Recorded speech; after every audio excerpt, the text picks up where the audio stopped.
This This month, we're honoring those who have journeyed through breast cancer. Today, we're speaking with 12-year survivor, Andrea Betzler. Andrea, I'm glad to have you here with us today. Nice to be here. Yes. Okay, so you're local to Champaign, right here in Central Illinois.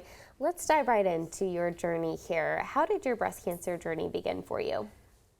I noticed a lump myself and started it. I could feel it and went in and tried to self-diagnose myself at first and waited a little too long to go in and get checked. But then when I did, even the experts were like, oh, I don't know if this is really anything. So it was really, really important that they just went ahead and put me through to doing the testing, and we found out very quickly, and I was actually diagnosed February 14th of 2011. And what did it look like from there? How long was that journey, and what did that entail? Oh, for the rest of the year, I was in surgeries and chemotherapy. I lost all my hair. It comes back. It comes back. And it's beautiful, and it's back. Thank you. Yes. Thank you.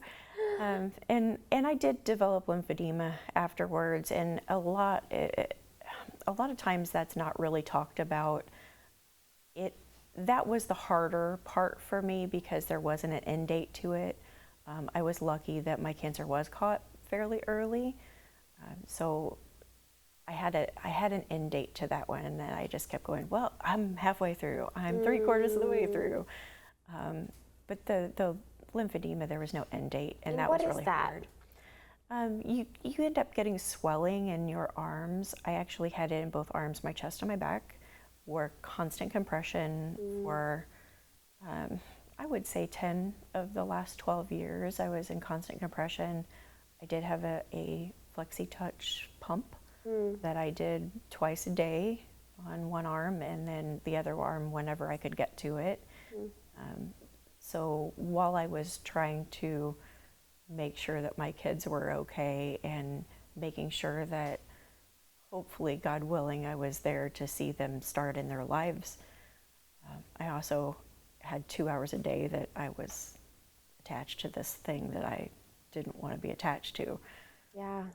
What was the emotional journey like from the diagnosis to, the daily new schedule of this is what my routine is to help care and survive this?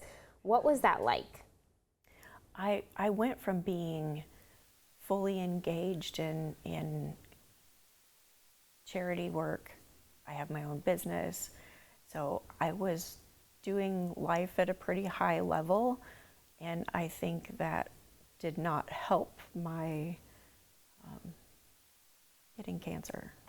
I feel like a lot of the stress that I was dealing with all of that, maybe led me down that journey. So having your body tell you, you are going to slow down, you are going to take the time, that was really hard for me. Yeah.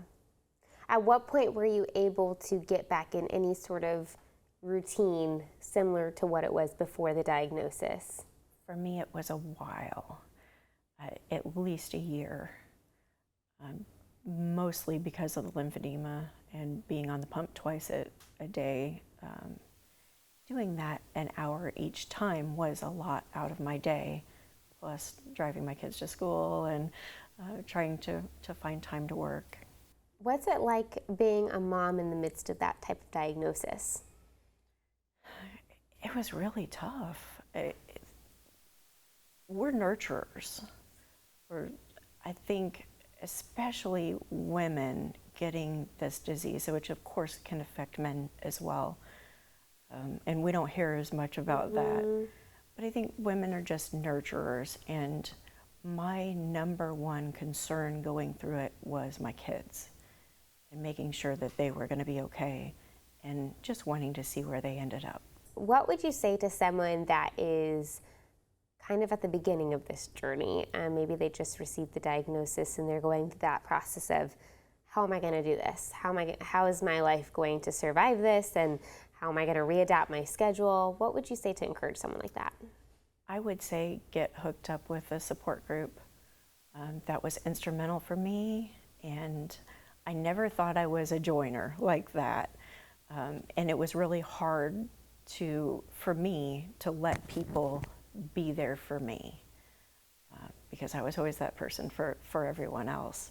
So sometimes you have to just kind of let people take care of you, and finding that really great support system in, at first for me it was Young Survival Coalition, where I met a lady that had the same kind of cancer that I had.